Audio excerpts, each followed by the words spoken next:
you know, a lot of times in this duel I was thinking about backing out, but I was like, you know what, let me just play it through, let's see what happens. It can't be that bad, right? So look at our hand real quick. So you might look at this, you might think it's a brick. For the most part it is, right? But you could make plays off of this. The reason why is because we have cross out, and cross out gives us access to any of our synchro fish in the deck, right? So, and we have imperm and we have cold buy just to have interruptions on our opponent's turn, and we're going first here. So we have most distant, which gives us access to any of our gaudy fish inside of our deck. So simple plays, we go ahead, we banish our shark. You know, you usually don't want to try to banish your shark. You want to keep that in rotation so that you have banishes in the graveyard, because shark and lifeless leech is usually what I try to banish when I'm special summoning my fish monsters, right? So we go ahead, we search keeper. Keeper is gonna IX is gonna summon to the field, and then we use cross out to send paces. So now we have paces in rotation, and we have imperm and call by the grave for the maxi that comes down eventually. Now that's the thing, right? A lot of people are starting to realize when you're playing against Gotti, you don't maxi on their turn, you maxi on your turn, because they don't usually special summon on their turn, they special summon on your turn, right? So he goes for the maxi, but we have the call by to stop that, just to not give him any draws off of my plays. So we go ahead and special summon paces. We have the imperm. This is where we find out we're playing against Tier. That's another thing. The Tier matchup with this deck is so interesting, because now I can tell the people who actually know how to play against Gotti and versus the people that don't, right? The shufflers literally can kill Gotti. Like, if they shuffle the right cards when they go to your graveyard, you literally lose the duel. But if they shuffle the wrong cards, which most people don't even bother shuffling your Gotti cards unless they know the deck, right? So just be mindful of that, because the deck is currently new, right? It's way more powerful than when it's going to be known, right? So a lot of these tier players are going to continue going up against Gotti, and then eventually they're going to figure out that, hey, if I shuffle these monsters back, he can't special summon, which is, you know, true. So we go ahead, we imperm the Merly off of summon. We don't want to give him any mills. He's going to go ahead and use Elf to special summon the Merly back, set 2 cards. We know one of them is Crime and one of them is probably Sulic. They don't usually set 2 Sulic and or imperm, right? That's usually what the traps that they run in their deck. So we go ahead, we send my Snopiois to the banish zone to put paces back in play. So paces will special summon on my turn, and now we have the ability to Snopiois on my turn or the opponent's turn and get an extra body on field. Now you might be saying, why didn't I go for the fish monster, the Gotti monster that special summons and then gives me the synchro plays, right? I told myself, if he only has Elf and he has Merly already on the field, then I'm assuming that he has Sulic here, and when I get to special summon my paces back, he doesn't get to activate his trap until I play first in main phase. Now if he does it in standby phase, that's different, but most players don't usually try to play in standby phase, right? So once I enter the main phase and paces comes back, I get first activation, so you guys should know that. What that means is it gives me the ability, and you'll see here, it gives me the ability to go into a spell or trap card negate, which is what I do here. So we go ahead, paces special summons back, we go into Dragite. So now Dragite's on the field, he can't activate his Sulic, right? So Sulic is now dead and I have full plays. Now the other one possibly could be Crime. So we go ahead, we activate Serpent, and we go ahead and search my next Abyss Shark. The reason why I want to search Abyss Shark is because Abyss Shark gives me access to all my level 4 fishes in my deck. So we go ahead, we add Lifeless Leech. Lifeless Leech would be my normal summon, but I decide to go for Sentry. The reason is because Sentry can special summon one of my level 2s from my banish zone, and it gives me a level 8 play. So here we go. We go ahead, we go into Bite. Ascan is going to activate. We target the Crime, surprisingly. Because Crime is a counter spell, we can't respond with Dragite, so he's just going to be able to shuffle my Ascan back, and then he's going to go into his milling plays, right? And I really can't do anything here. Right here, I can't make any plays at all. I wish Konami just be missing sometimes, man. If Snopiois banished from either zone and there was a card that turned monsters in the graveyard to water, boy would Snopiois be OP. But, you know, Konami be dropping the ball sometimes with some of these cards, man, and how they could actually make the deck like viable and competitive. But anyway, so they go ahead, they do all their mills, they go into Rukalos, they have Diviner on field now. We go for the shuffle back to draw 1 card just so I could bait out one of his shufflers. The bait works, he bites the bait. So I was like, okay, cool, you know, we got rid of one of his Medoras, and he has 2 Keldos in the graveyard and still, so, you know, we're kind of in deep shit. So we go ahead, we try to go for the Snowpioise. I'm just trying to bait this Rukalos just to see what he sends to the graveyard. I don't think he sends anything to the graveyard. Actually, yeah, he does. He sends Sharon. So Snowpioise activates. Because I banished one of my Snowpioise, I get to add my Snowpioise back, which is what I was trying to explain to you guys in the last video. Snowpioise plus Snowpioise in either your graveyard or your hand is literally just reoccursion between the 2 of them. So you can banish your Snowpioise and add your Snowpioise back to hand. So you're not really losing any card advantage when once the other card is banished from your graveyard. And if it special summons back on your opponent's turn, that's literally a +2 for you, right? So Snowpioise can literally be a +2 for you if you use it correctly. So he's gonna Keldo, try to shuffle back, but Snowpioise effect to banish and add back to the hand is a cost, so he can't shuffle before. It's not a target then banish, it's a cost, and then I add it to my hand. So his Keldo misses, but he does manage to shuffle back one of my Paces and my other GHOTI monster that allows me to special summon on his turn, right? To synchro summon on his turn. So he's gonna go ahead and Medora to shuffle back, and he shuffles back my Chain. The reason is because I tried to set Chain using my X, and then he's gonna Imperm was the other card. He's gonna Imperm my Paces. So now my plays are completely dead on his turn. So it's really nothing I could do here. So let's just go fast forward. He's gonna go ahead and dump Sharon, special summon Kaleido Heart. I was very shocked that he did this, because I would think that the right play here would be going to Kit and then try to do full plays, right? Because you have Merly and Grave, and he could have special summoned Merly back to the field. But he goes into Kaleido Heart, whatever, and then he pops both of my monsters.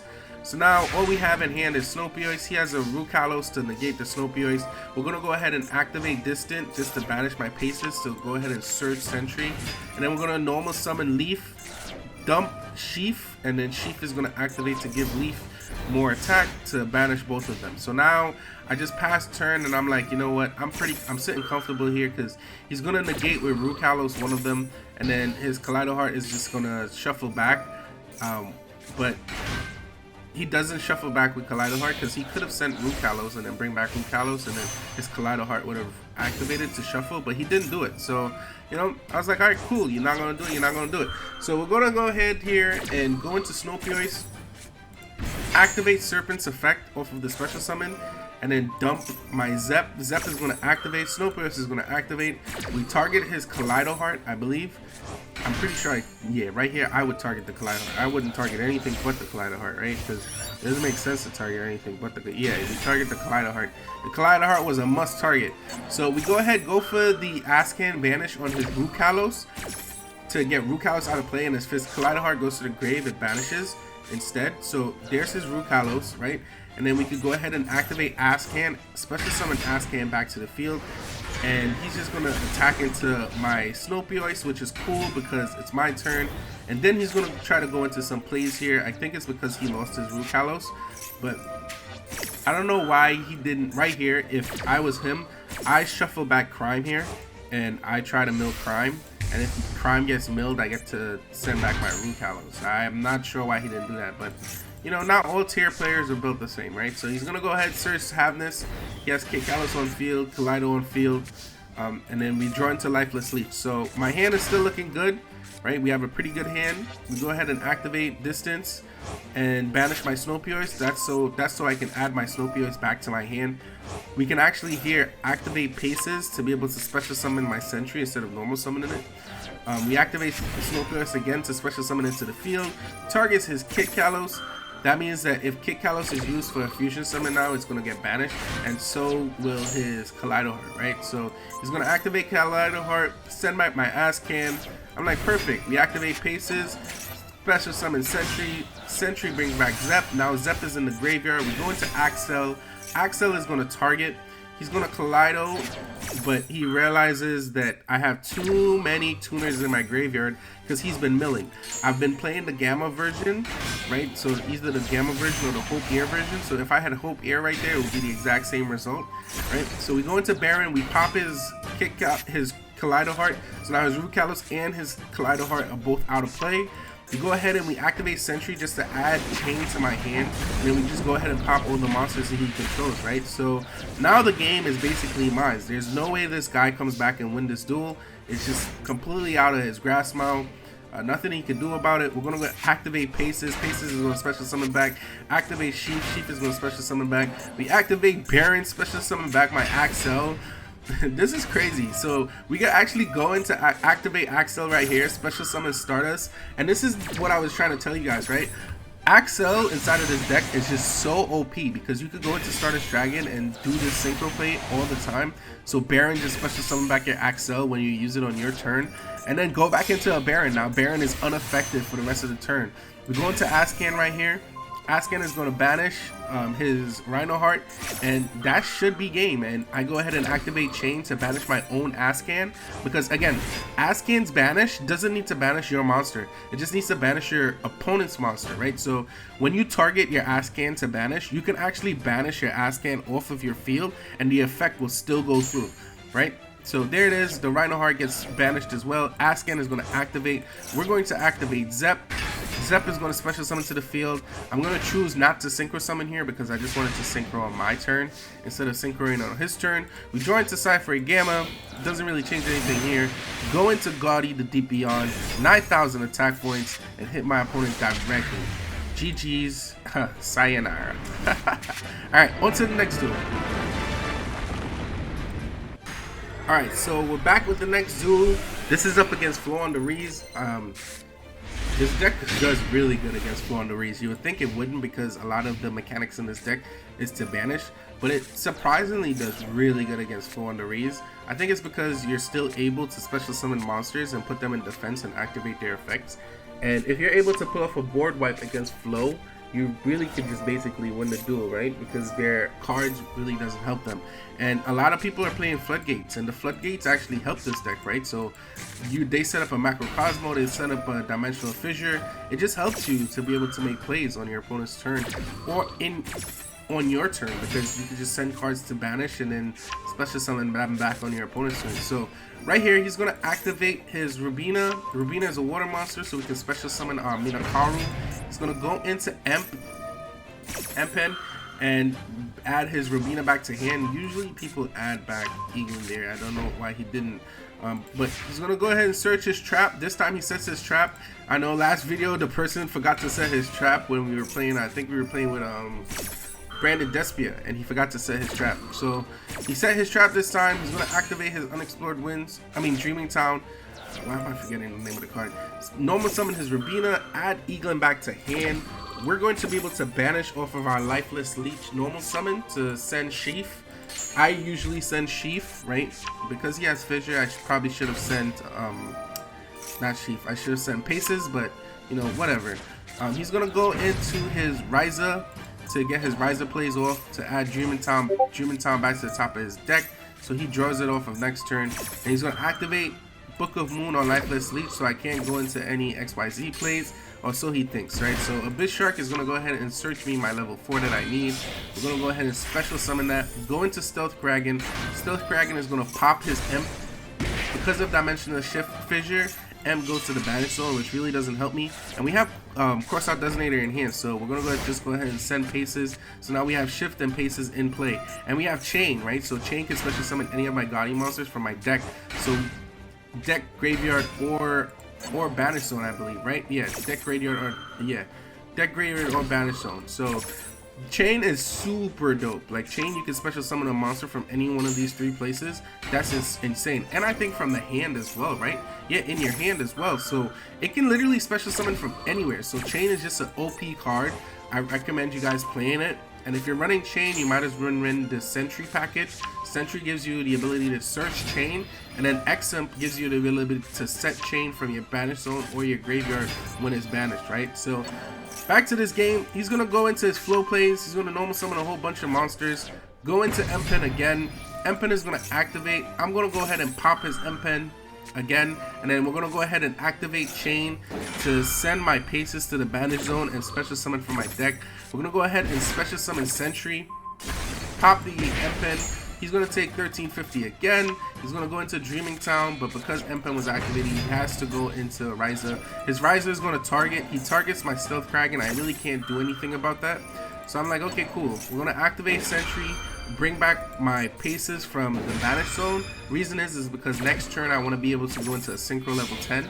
So here we go. We go into level 8. We go into Ascan. Ascan is going to banish his Riser because he didn't use wind monsters to normal summon his Riser, so he's not going to be able to send Riser back to his hand. So we're just going to go ahead and banish my own Paces, just so Paces could get banished, and we can banish that for free. And then his Riser is going to attack my Ascan, and then we could just bring Ascan back, right? So now we have 2 special summons from my Banish Zone on my turn, and we have Ascan on field.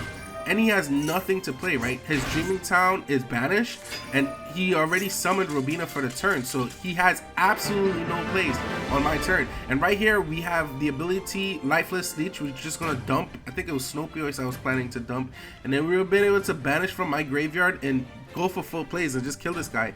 So he just backs out. He sees the writing on the wall, and he just dips out. So on to the next duel. All right, so we're here at the next duel. It's going to be a mirror match, right? So this is a GHOTI mirror match. My opponent was playing more than 40 cards, which I don't think you should be doing in this deck. I think this deck bricks sometimes. So, like, look at this hand. This hand is a complete brick. But yeah, he doesn't brick though. He has Supe. We have the Ash to respond to Supe. Thank God. So he can't go into his Supe plays. So he's just going to have to end on a Shift and a Lifeless Leech, which is a lot. This is nothing to scomp at, right? So we're gonna go ahead and activate the Max C because we drew into it. Remember, Max C on your turn, not your opponent's turn when you're up against GHOTI. That's a tip, right? So we're gonna go ahead and draw into Shift, activate Most Deep, send my Shift, go ahead and add Except. Except is gonna activate to special summon, and then he's going to activate to go into Serpent, and then that's gonna give us a draw. Serpent is gonna banish. He banishes his Paces.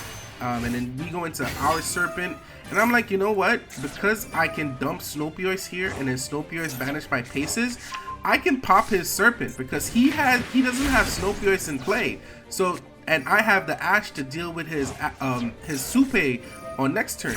But you know, we get greedy. We go into the Snowpiercer. He activates Gamma. Maybe this guy's been watching my YouTube videos. But we have the Gamma in our deck to go ahead and cross out the Gamma, and we have Snowpiercer and Shift in Paces and Shift in play, and now Snowpiercer. So Snowpiercer is going to special summon.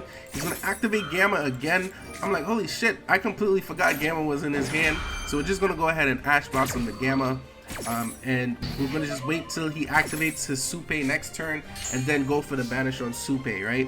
So this was a great mirror match. I enjoyed it. You know, it was fun while I was doing it. We're going to be able to special summon my Shift and my Paces back, both of them, so we have more synchro plays than he does. He's going to activate his Dusk, send his Siphon Gamma. We're going to go ahead and activate Paces off the special summon of that, go into Ascan. Ascan banish his Dusk. We targeted my Shift. I probably should not have targeted Shift right there, but I did. And then he's going to be able to special summon Except. And I'm like, you know what? Cool. If you're going to special summon, I'm just going to banish the entire field, right? So we're going to go into Deep Beyond. And then on the special summon of Except, and then Snowpiercer back to my hand, we're just going to banish the entire field. So Dusk gets banished, and then Beyond just banishes the entire field. He has no more plays, so he just has to end turn. We have Snowpiercer. And we have the Paces bring back on my standby phase, and Deep Beyond is going to come back to the field with just a big body, right? 3,500 attack points, and his Paces is going to special summon. So this is nothing. We're going to go ahead and activate Snowpiercer, banish my Snowpiercer, banish Ascan. Ascan is going to activate, banish Shift, and special summon itself back. So now we have access to our next level 10 plays, which is going to be our Sword Soul Supreme Sovereign. And then we're going to activate Deep Beyond, add Sentry to hand. Because Deep Beyond was activated, Supreme can activate to banish his cards on field. And then we're going to activate Sentry, bring back our Paces. We can go into our drag out right there, or we could go into Axel, bring back, and then go into Baron if we wanted to. But anyway, GG's, it was a good game. Anyway, boys, this is your boy Jake Pizzy. Hope you guys enjoyed the gameplay. Again, you know, if you want to switch out Hope Air for Gamma, you can do that. Me personally, I rather Hope Air sometimes, and then sometimes I just rather Gamma, right? Because Gamma has won me games. Sometimes when you just negate the right card, they just back out off of losing because Gamma negated them. But sometimes Gamma can also be bricky. I do remember there's this one game where I was up against Sky Striker where I was able to dodge his Widow by just tributing my paces, normal summon my driver, and then popping his, I think it was Shizuku, and then he tried to special summon back, and then we just called by the grave his Ray. And then once that was done, I think I had drawn into Harpy's Feather Duster, and we just popped his, the next turn I drawn into Harpy's Feather Duster. He had no plays, so he just passed turn on Widow Anchor set, and then we just popped his entire back row and then went for game, right? So that is a play because, you know, Ciphering Gamma is, this is a level 6, so if it's on the field, you can go into your level 8s very easily, right? And in that gameplay, you guys didn't see Whale at all because, again, we dropped Whale just so we can accommodate the whole Stardust Axel Synchro package, because Baron can bring Axel Synchro back from the grave, and then Axel Synchro can go into any of your level 10s on your opponent's turn. And the best part is that it's unaffected by your opponent's activated effects, right? So anyway, guys, it's been your boy Jay Pizzy. Hopefully you guys enjoyed the replays. This was a talk over replay. It wasn't our usual just, you know, gameplay and replays video, right? So let me know in the comments if you guys want to see more of the King version of this deck. So the Deep Sea King version, which is the Aquaman version. This is the Aqualad version, right? Again, season 1, not season, I mean season 1, 2, 3, not season 4, right? So yeah, hope you guys are having a good one. Stay blessed, stay highly favored. Been your boy Jay Pizzy signing out. Peace.